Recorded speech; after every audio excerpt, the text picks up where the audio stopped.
In the last video, we learned about how to combine multiple resistors in a circuit as if it were just one large resistor. In other words, we found ways to calculate equivalent resistance both in series and in parallel. Unfortunately, sometimes it's not as easy as just combining them like we saw in the last couple of videos. For example, you have a circuit like this where you have multiple batteries and multiple resistances, some in series, some in parallel. Yes, we could redraw this and try and make it simpler, but there's another method to solve this. And this method is using two simple rules, which we know as Kirchhoff's rules. Here are the two rules. The first is called the junction rule. By the junction rule, we mean take any junction, for example, this one, where two or more branches merge into one single point.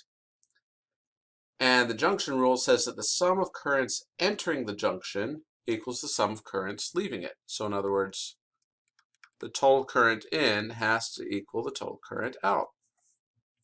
This makes sense. I mean, if you think about a river, whatever water flows into a certain junction has to also flow out of the same junction.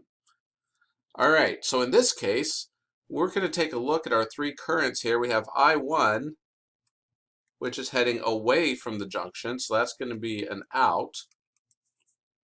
I2 is also moving away from the junction, so that's also going to be an out. Whereas I3 is moving into the junction, so that's going to be an in. And there we go. We have an equation that will help us to solve for currents and voltage drops across resistors using the first of Kirchhoff's rules, which is the junction rule. The second rule is a little more complicated. It's called the loop rule. Basically, what we're saying is take a loop, start at a battery, and make a loop around a circuit back to that same battery, and the total electric potential around that whole loop must equal 0. Let me explain this one a little bit. All right, start off at, say, point D here.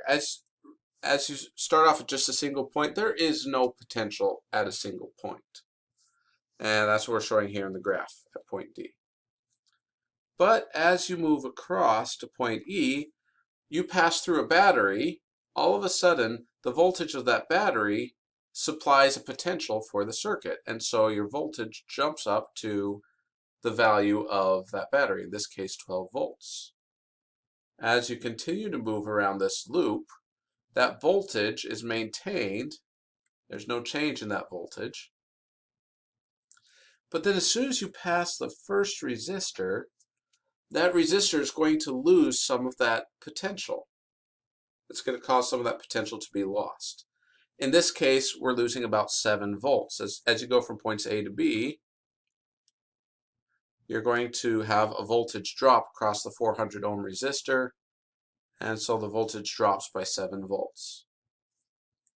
And then as you go from B to C, you have a voltage drop across the 290 ohm resistor of about 5 volts.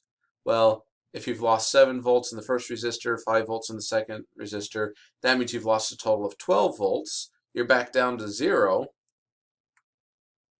which is where you started with at point D. So basically, whatever voltage you give to a circuit, you have to have the same amount of voltage dropped or potential drop across the resistors in that circuit.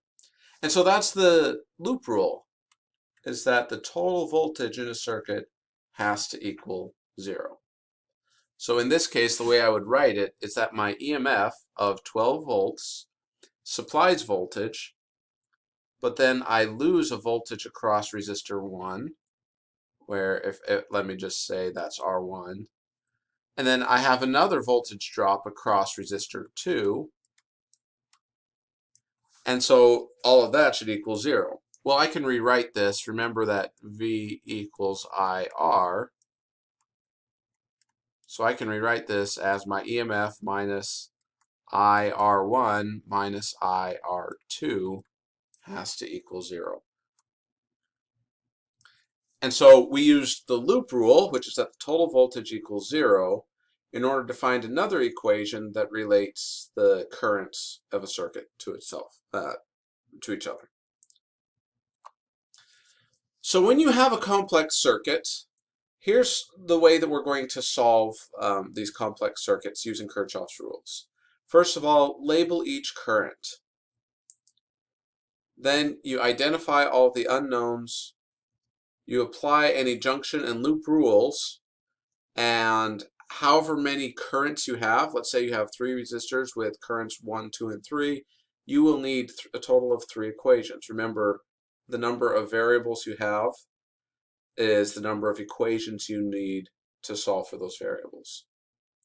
And then finally, just use those equations you just derived and use algebra to solve for those equations. In our next video, we're going to actually look at a couple of examples, excuse me, not a couple of examples, one example of this very circuit right here. We'll solve for currents I1, I2, and I3.